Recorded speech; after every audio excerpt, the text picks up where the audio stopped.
तमन्ना ई के बा? विक्रम, अब हम इनका से प्यार करेले। भाग जा, का मजाक करेलू?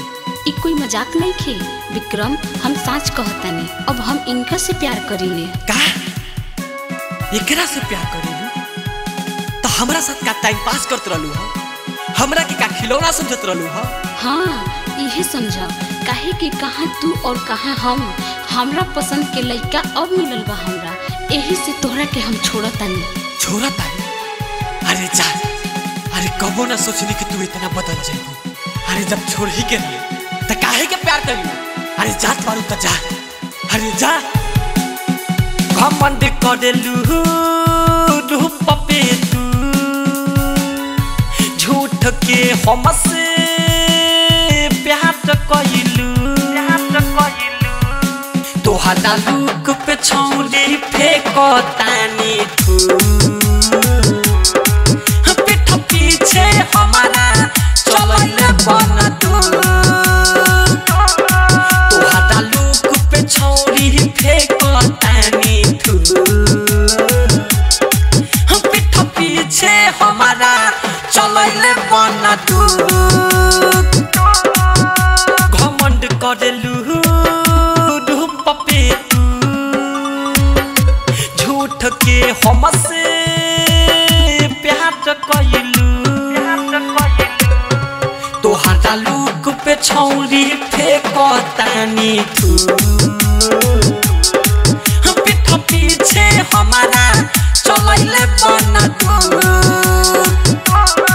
तोहरा लुक पे छौरी फेंकतानी तू, पीठ पीछे हमारा चलैले बन तू।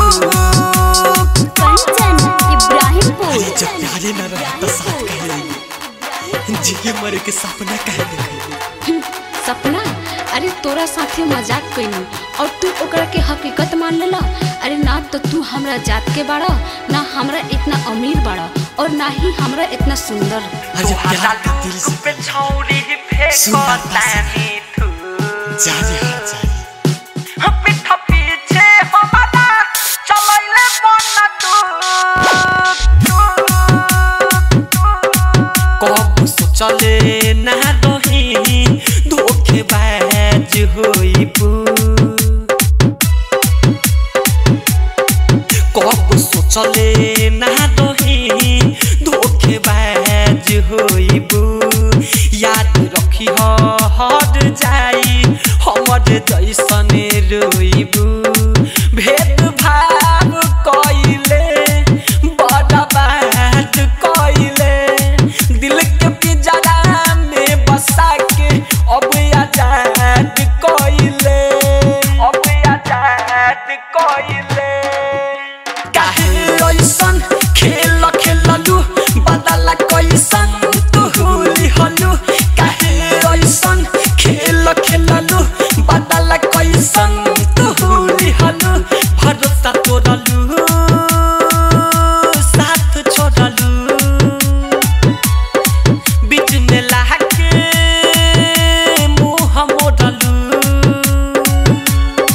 कबहू करे में प्यार न कोई नहीं हमहू चूक। पीठ पीछे हमारा चलैले बन तू। तोहरा लुक पे छौरी फेंकतानी तू, पीठ पीछे हमारा चलैले बन तू। विक्रम, इनका के देखा तारा? अरे इनका पास धन बा, दौलत बा, गाड़ी बा, और तोहरा पास का? तू एक गरीब बाड़ा। अरे धन दौलत गाड़ी केहू कमा सकेला। अरे इस दुनिया में सबसे बड़ होला नाम कमावल, इज्जत कमावल, जे हम कमैले बानी और तू कबो नहीं कमा सके। कंचन इब्राहिमपुर। का कही जा। Presented by Unique Films. Unique Films. Unique Films. Music by Roshan Kumar.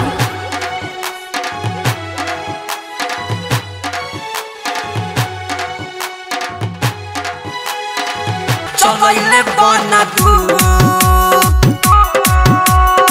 बागायत्री recording studio, Rajapur सोनी बाजार, सीतामढ़ी बिहार।